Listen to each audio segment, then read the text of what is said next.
South లో మాత్రమే కాదు అటు నార్త్ లోని ఉత్తరప్రదేశ్ లో కూడా గాలి తుఫాన్ బీభత్సాన్ని సృష్టించింది. 45 మంది మృత్యువాత పడ్డారు. యూపీలో ఈదురు గాలులతో వర్షం బీభత్సాన్ని సృష్టించింది. నిన్న సాయంత్రం నుంచి చూసుకుంటే 45 మంది మృతి చెందినట్లుగా వార్తలు అందుతున్నాయి.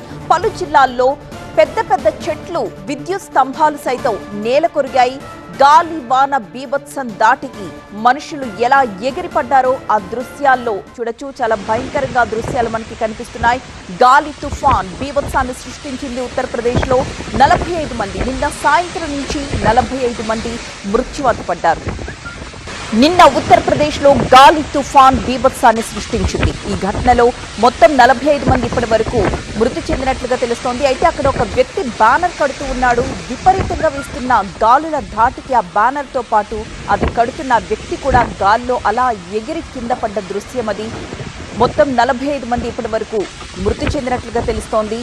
చాలా భీతావహంగా నిన్న ఉత్తరప్రదేశ్ లో దృశ్యం మనకు కనిపిస్తోంది. చాలా పెద్ద ఎత్తున గాలులు వీచాయి. పెద్ద పెద్ద చెట్లు నేల కొరిగిపోయాయి. కరెంటు స్తంభాలు నేల కూలిపోయాయి. పెద్ద పెద్ద హోర్డింగ్స్ కూడా నేల పడిపోయిన సిచ్యువేషన్ అది. యూపీలో ఈదురు గాలులతో కూడిన వర్షం నిన్న బీభత్సాన్ని సృష్టించింది. వర్ష బీభత్సానికి నిన్న సాయంత్రం నుంచి 45 మంది మృత్యువాత పడినట్లుగా తెలుస్తోంది. ఇప్పటి వరకు ఆ సంఖ్య ఇంకా పెరిగే అవకాశం కూడా ఉంది అంటున్నారు. ప్రస్తుతం పెద్ద పెద్ద చెట్లు ఏ విధంగా వాహనాలపై, రహదారులకు అడ్డంగా పడిపోయాయో మనం చూడొచ్చు. నిన్న రాత్రి నుంచి కూడా కరెంటు సరఫరాకి కూడా తీవ్రంగా అంతరాయం ఏర్పడింది. దీంతో ప్రజలందరూ చీకట్లోనే బిక్కుబిక్కుమంటూ గడిపారు. పెద్ద ఎత్తున గాలివాన బీభత్సాన్ని సృష్టించింది ఉత్తరప్రదేశ్ లో.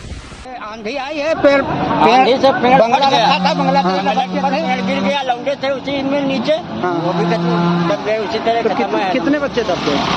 तीन आदमी ज्यादा गंभीर हैं और अभी कुछ और भी दबे होने की संभावना है?